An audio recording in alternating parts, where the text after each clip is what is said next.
Good day, grade 7! Welcome to another topic in second quarter PE class. Let us begin with identifying the content standard.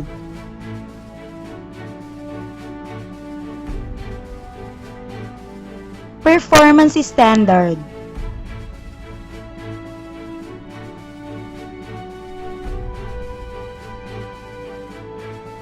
And most essential learning competencies.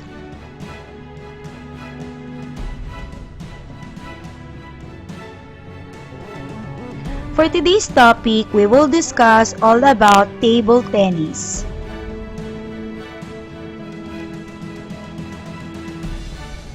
Here are some words to watch: serve, let, paddle, ITTF, pen hold grip, block, rally.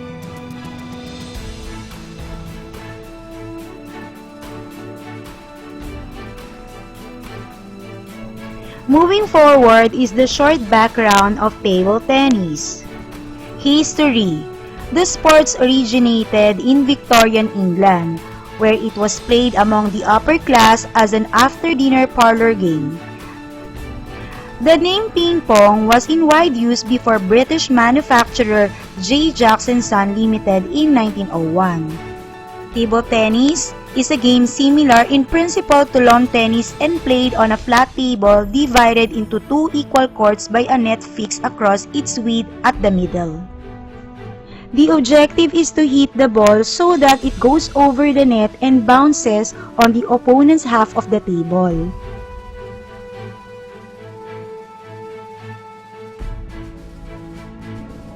Matches for table tennis include singles, doubles, and mixed doubles. Alternate service, receive, and hits are followed for doubles. The International Table Tennis Federation or ITTF governs the sports.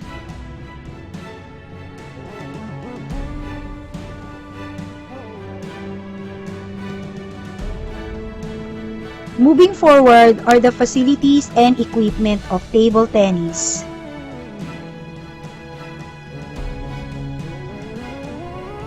The table. The upper surface of the table known as the playing surface. They come in either green, blue, or black color and are made from hardboard. The surface must be smooth to provide the lowest friction possible. The ITTF specifies that the official table tennis tables used in the tournament must be 9 feet long, 5 feet wide, and must be placed 30 inches above the ground. The playing surface does not include the vertical size of the tabletop. The net is suspended by a cord attached at each end to an upright post with 15.25 cm high. The net is bought together with the table or rackets, or it can be bought by itself. Whatever the case, it should be 6 feet long and 6 inches wide. It should have an upright white tape that is not more than 15 mm wide. The ball used in the game weighs 2.7 grams. It is a small celluloid ball that is white or orange in color, depending on the preference of the player. They come in different qualities, with those possessing 3 stars being the best kind. It is recommended for beginners.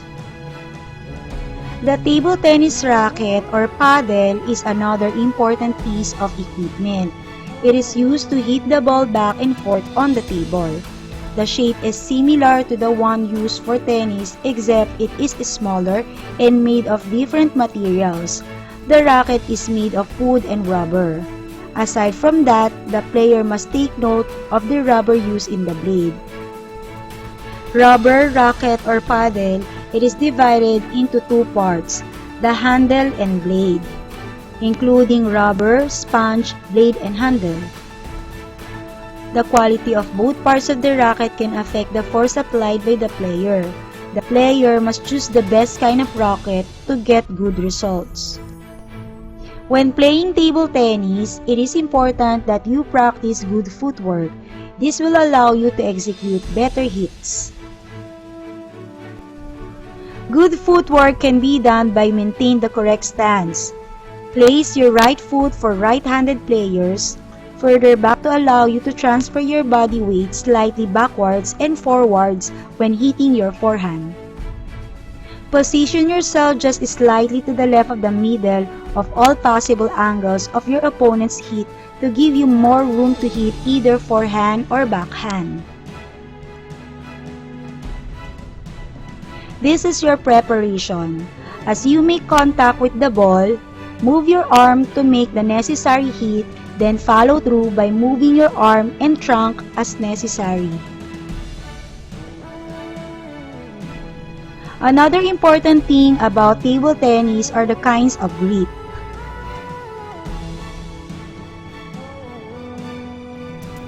Forehand grip is done by placing the thumb and pointing finger on opposite sides of the blade, at the top of the handle. The rest of the fingers are wrapped around the handle. The backhand grip or pen hold grip is done by placing the thumb and pointing finger on the blade as if they are holding a pen. The middle finger rests on the opposite side together with the rest of the fingers. Moving forward are the basic hits in table tennis. These are the other necessary skills in playing the table tennis include basic hits, serve, receive, push, drive, and block. Serve, a stroke that starts a rally, can be either done in the forehand or backhand side.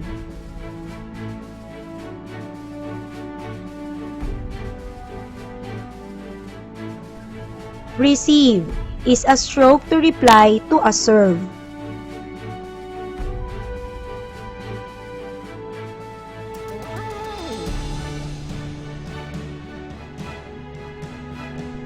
Push, a short stroke wherein the racket is moved in a slight horizontal plane, striking the ball on the bottom portion of the racket.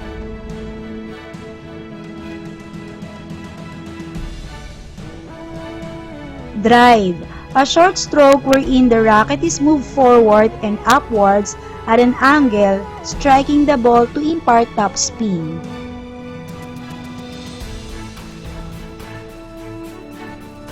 Block, a short stroke wherein the racket is positioned slightly vertical, striking the ball on the bottom portion of the racket, making ball travel straight. For the last part are the basic rules of table tennis.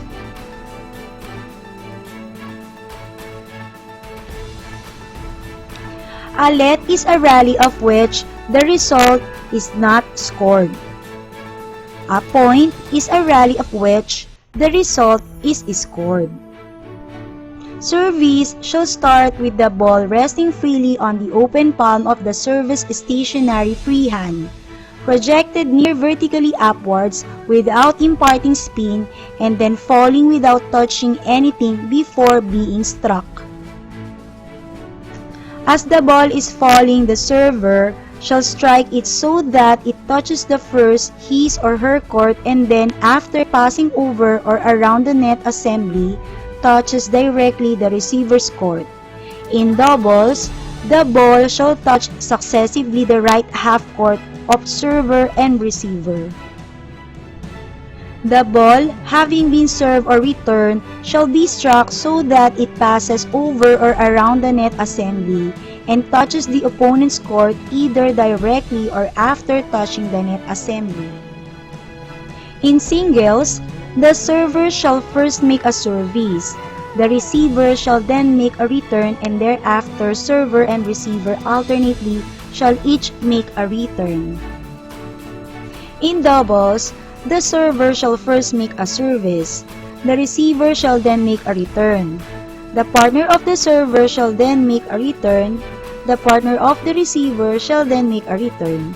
And thereafter each player in turn in that sequence shall make a return. A player shall score a point if an opponent fails to make a correct service, if an opponent fails to make a correct return, if the ball passes over his or her court or beyond his or her end line without touching his or her court after being struck by an opponent, and etc. A game shall be won by the player or pair first scoring 11 points unless both players or pairs score 10 points.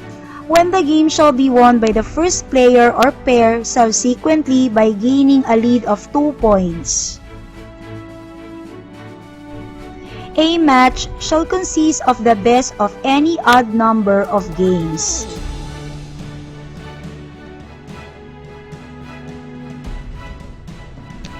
The right to choose the initial order of serving, receiving, and ends shall be decided by lot, and the winner may choose to serve or to receive first or to start at a particular end.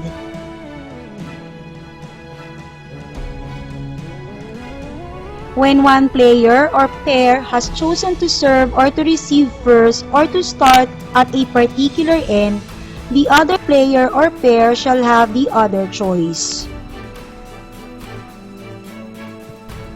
After each 2 points have been scored, the receiving player or pair shall become the serving player or pair, and so on until the end of the game, unless both players or pairs score 10 points or the expedite system is in operation, when the sequences of serving and receiving shall be the same, but each player shall serve for only 1 point in turn. Modifying exercise program for table tennis.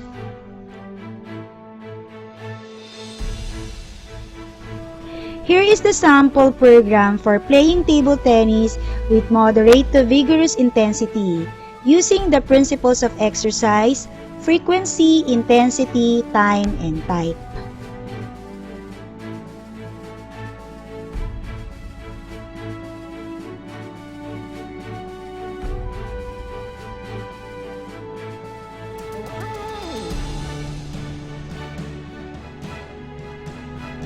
Here are the references that I have used in doing my presentation. Photos used here are from Canva.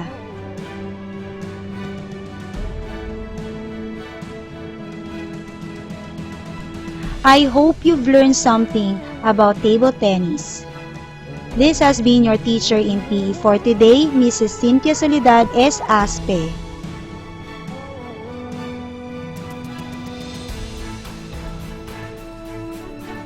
Reminding you to never give up.